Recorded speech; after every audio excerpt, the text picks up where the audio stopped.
the big question for me is what made Buddhism expand and be transmitted so rapidly and so successfully across Asia?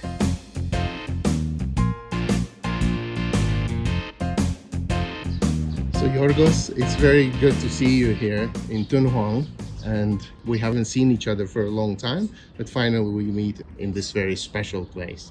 Hi Imre, yes, very nice to see you too. So I wanted to ask you about your current research. What is it that you're most interested in these days? And so how does that connect maybe to Dunhuang?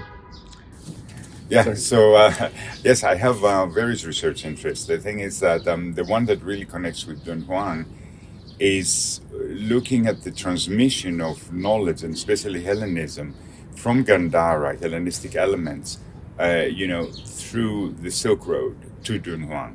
So that's one area of interest. And the other, of course, is Tibetan manuscripts. Okay.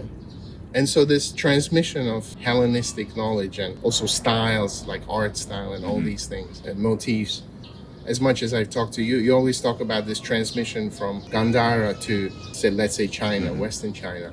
What happens before Gandhara? So we know it's Alexander the Great, but is there any evidence of like in between transmission? When you say in between, you mean? Like between Gandhara and, say, Greece? Yes, I think this is another very interesting question. A lot of people ask why Buddhism went only to the East. Actually, Buddhism did go to the West. And I think right now we have enough evidence to know that it went both ways. Both Hellenism influenced Buddhism and towards the East, and then Buddhism came to the West.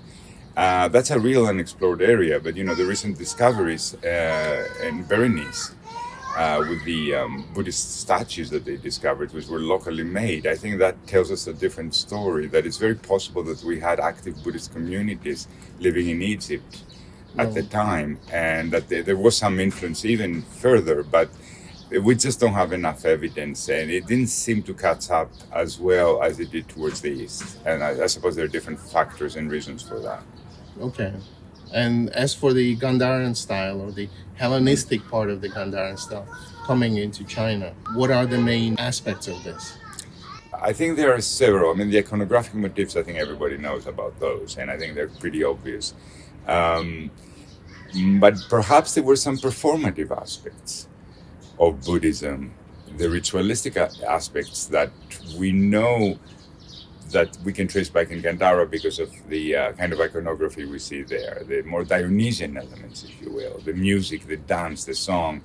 Was Buddhism really as sterile as we make it to be today, or was it really a much more inclusive ways that it has incorporated in transmitting the Dharma?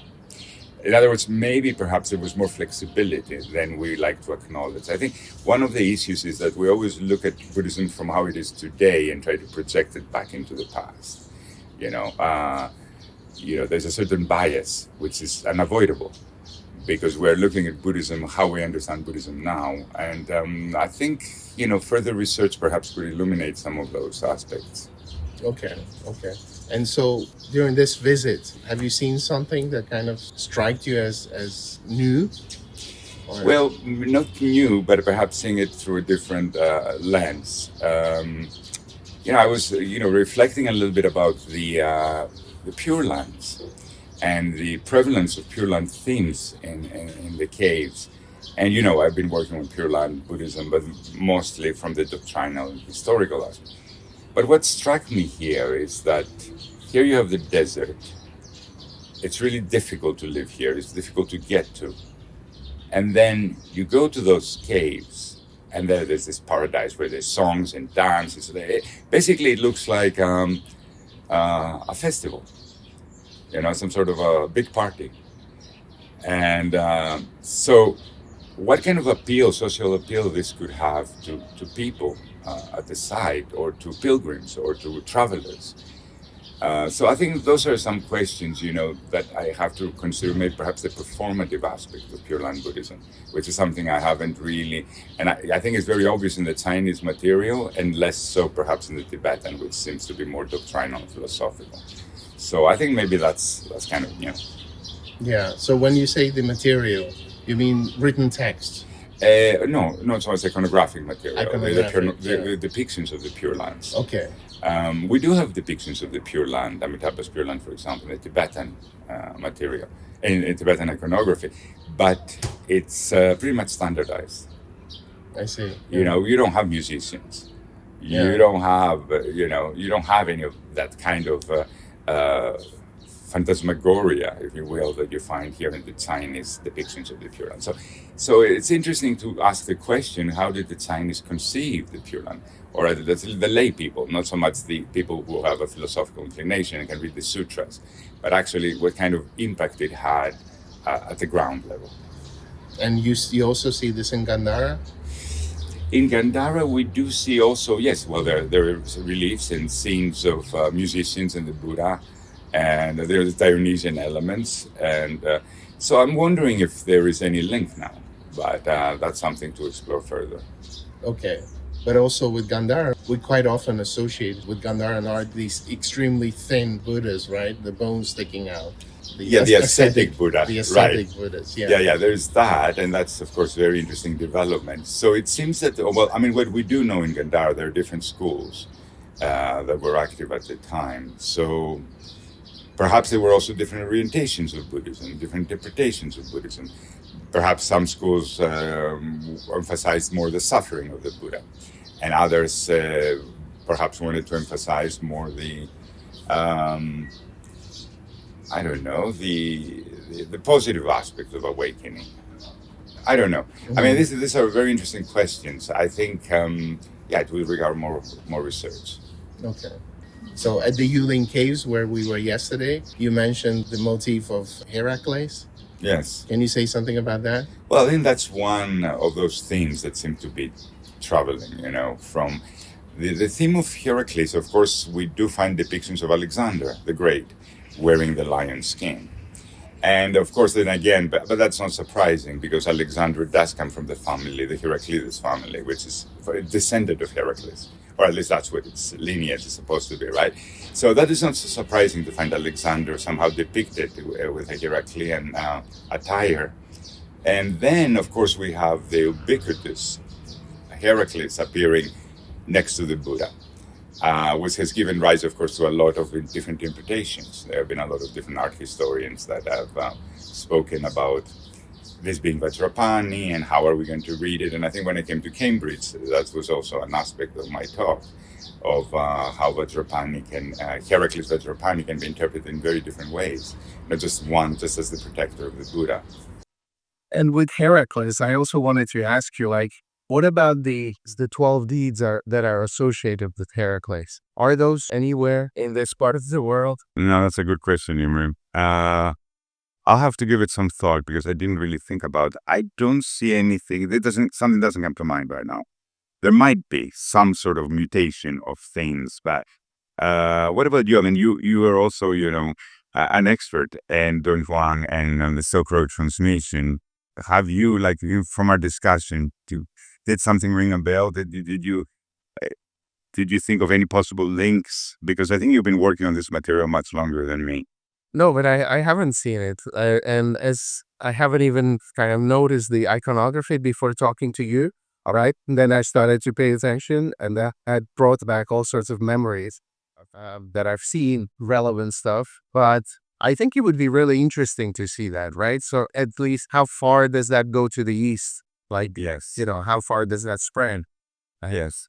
And to the west, I mean, again, we do answer, going back to that question, we do know that Ashoka did send missionaries to the Greek kings, and we can attest these are historical people. So Buddhist missions went west, went all the way to the Greece. What happened? We don't have any evidence. We don't have yet any written evidence of what could have come out of this encounter. Yeah. So I think we just need to reconsider the routes of the transmission. I think there's two questions basically. One is to question the directionality of where Buddhism went, not just the east. It went to the west, and I think we have to pay attention and look into that more. The other thing is, the big question for me is, what made Buddhism expand and be transmitted so rapidly and so successfully across Asia? Yeah. Is it the doctrines? Is it the philosophy? Is it the visual culture? What is it and why? I mean, this is, I think, big question. Why was it so successful? Why is it still successful, perhaps? I mean, maybe those things are linked.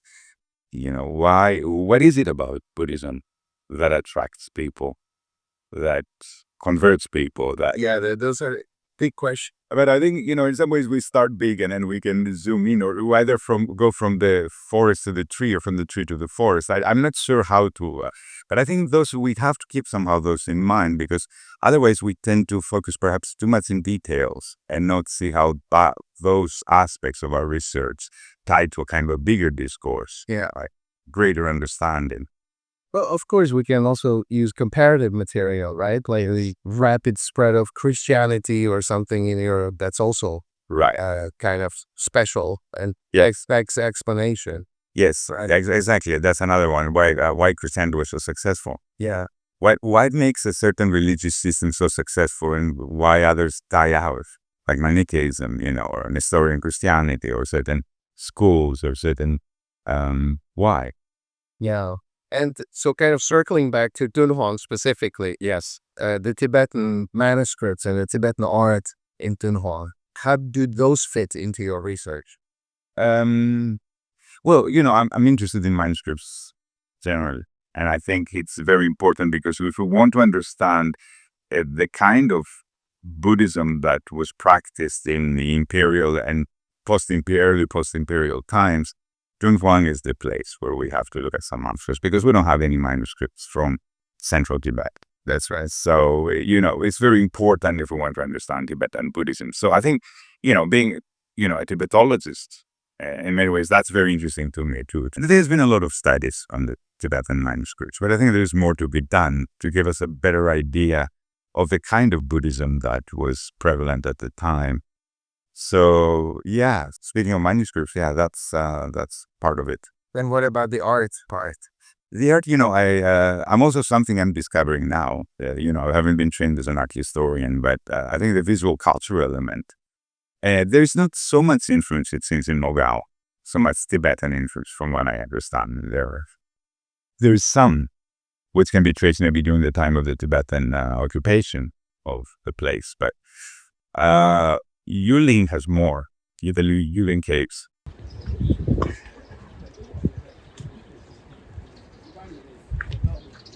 So Yorgos, we're here at the Yulin Caves. How Yes. did you like it? Oh, Imre, it's very interesting, fascinating. What fascinated you the most? Well, I think Cave 3, because of the Dangur Tibetan Buddhist influence. Yeah, that was the most interesting for me. Okay. Have you been here before? Yes, I've been before. It's my second time. And did you find anything new? Yes, I discovered the Vajrapani Heracles iconography. So that was very interesting because it shows there was still some Gandhara influence during that time. Very During nice. the time period, yes. Okay, cool. All right. See you later.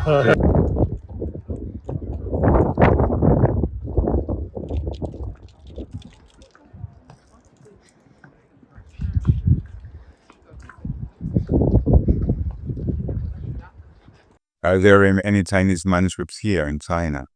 Yes, absolutely. There's big collections in Beijing, at the National Library of China today. Also, quite a few manuscripts in university libraries across China. And there are catalogs, I presume, of all it is. They're not only catalogs, but they're also Available. They're available, as most of them, as facsimile volumes.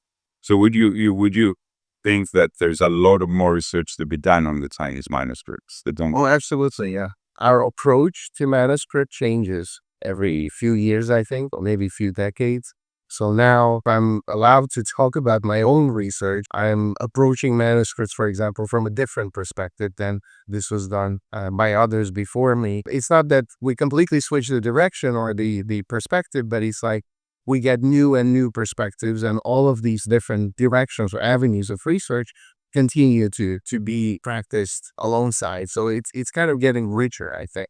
It's a new perspective that was not considered in the past. Well, it's not like it was never considered, but I think now, for example, the materiality of manuscripts, so this codicological approach is getting more prominent or getting more popular. And part of that is because people are able to look at the manuscripts and in color reproductions, or they're able to access them online. And so before this was possible, then of course you couldn't do this. Like just looking at the microfilms or just looking at the transcription, you cannot do this. Right, that was your talk here at the conference. This time. Yeah, this time, that's what you spoke about. Well, I spoke about one aspect. One aspect, the codicological aspect. Yeah, that was very interesting. But you can do all sorts of other things, like research of initially this was by Akiya Fujieda from Kyoto University, but then later, for example, Professor Jean-Pierre Drèche from Paris, he was doing this kind of work. And now, of course, many other people do it, like Costantino Moretti and others. And it's becoming also very popular in China. So I think there's lots of new things to do. And there are, of course, other perspectives that can be brought in too. And Yes. Yeah. So do you feel there's much collaboration? I mean, I know you worked well with also Chinese Tibetan material.